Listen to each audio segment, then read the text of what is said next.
రాష్ట్రంలో అభివృద్ధిని పక్కన పెట్టి అక్రమ కేసులు పెట్టడానికే కూటమి ప్రభుత్వం ప్రాధాన్యత ఇస్తుందని మాజీ ఎంపీ నందిగం సురేష్ మండిపడ్డారు.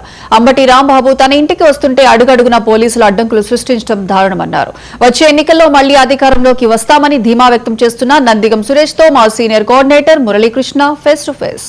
మాజీ మంత్రి అంబటి రాంబాబు గుంటూరులోని తన నివాసానికి అయితే చేరుకున్నారు. భారీ ఎత్తున అభిమానులు, వైఎస్ఆర్ కాంగ్రెస్ పార్టీ శ్రేణులు కూడా పెద్ద సంఖ్యలో వచ్చి ఆయనతో మాట్లాడినటువంటి పరిస్థితి. ప్రస్తుతం మనతో పాటు నందిగం సురేష్ గారు ఉన్నారు. ఒకసారి మాట్లాడదాం. సార్, చెప్పండి, ఎలా జరిగింది ర్యాలీ? అడుగడుగున పోలీసులు అడ్డంకులు అని చెప్తున్నారు, ఏ విధంగా ఉంది? మేమైతే ర్యాలీ చూడలేదు కానీ మేము ఇక్కడ డైరెక్ట్గా క్యాంప్ ఆఫీస్ నుంచి అక్కడికి వచ్చాము. వస్తున్నారని తెలిసి భారీగా జనసందోహం మధ్యలో నడిచింది.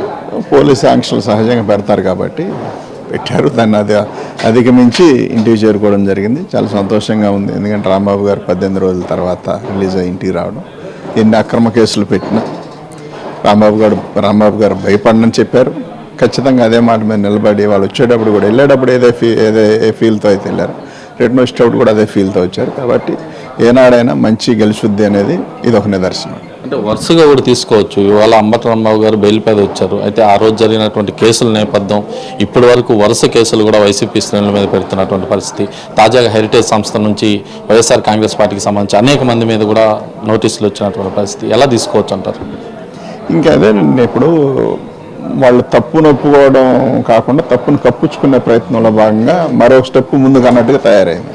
కాబట్టి మనం ప్రజాస్వామ్యంలో ఉన్నప్పుడు విమర్శను తీసుకునే కెపాసిటీ ఉంటేనే ప్రజాస్వామ్యంలో ఉండాలి. మా మీద విమర్శ చేస్తే మేము ఖచ్చితంగా కేసులు పెడతాం, లోపల పెడతాం అనే భావం ఏదైతే ఉందో అది ఖచ్చితంగా అది భవిష్యత్తులో కనిపించింది. కాబట్టి అలాంటి డెసిషన్స్ కాకుండా, ఒక అనుభవశాలిగా కాకుండా బాధ్యతారాహిత్యం, అనుభవం లేని తనంతో కొనసాగుతూ ఉన్న వాతావరణం కనిపిస్తూ ఉంది. కానీ దానికి మూల్యం చెల్లించుకోక తప్పదు. ఎందుకంటే ఏ పార్టీకైనా ఇది ఈ పార్టీ ఆ పార్టీ అని కాదు. కాబట్టి వచ్చిన అవకాశాన్ని చేజిక్కించుకొని మళ్ళీ ఫర్దర్గా ఓటు అడిగే పరిస్థితులు కాకుండా ఇక వస్తే వచ్చింది లేకపోతే లేదనే కోణంలో తయారైనట్టు అనిపిస్తూ ఉంది. అంటే గత ప్రభుత్వ హయాంలో, అంటే మీ ప్రభుత్వ హయాంలో అక్రమ కేసులు పెట్టారు, టీడీపీ మీద అనేక మంది మీద ఇబ్బందులకు గురి చేశారు.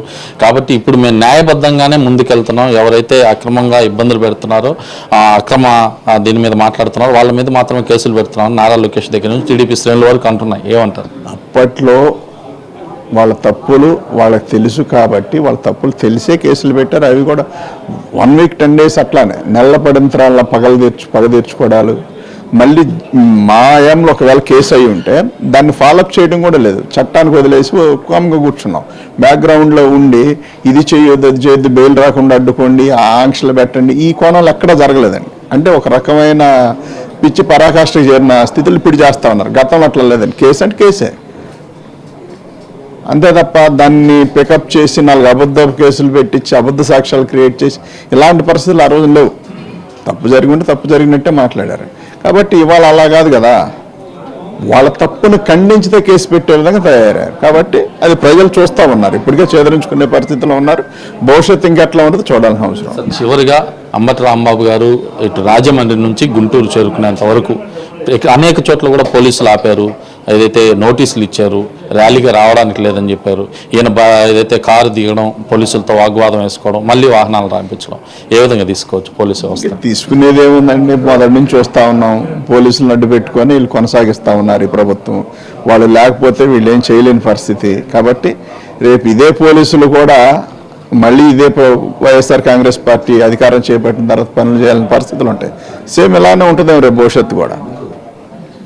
మొత్తం మీద తీసుకుంటే ఏదైతే అంబటి రాంబాబు గుంటూరులోని తన నివాసానికి అయితే చేరుకున్నారు. వైసీపీకి సంబంధించినటువంటి సీనియర్ నేతలు కావచ్చు, అదేవిధంగా కాపు నేతలు కావచ్చు, ఒకసారిగా వచ్చి అంబటి రాంబాబుని పరామర్శించినటువంటి పరిస్థితి ఉంది. అయితే రాజమండ్రి నుంచి ఇక్కడికి వచ్చేంత వరకు కూడా పోలీసులు అడుగున అడ్డంకులు సృష్టించారు. రాబోయేటటువంటి ప్రభుత్వంలో కూడా వారు పనిచేయాల్సిన పరిస్థితి ఉంటుంది. కేవలం అక్రమ కేసులు పెట్టి వైసీపీ నేతలను ఇబ్బంది పెట్టాలని చూస్తే ఊరుకునే ప్రసక్తే లేదని చెప్పి నందిగం సురేష్ చెప్తున్న పరిస్థితి అయితే ప్రశ్న కనిపిస్తుంది. వీడియో జర్నలిస్ట్ వంశీతో కలిసి మురళీకృష్ణ, 99 టీవీ గుంటూరు.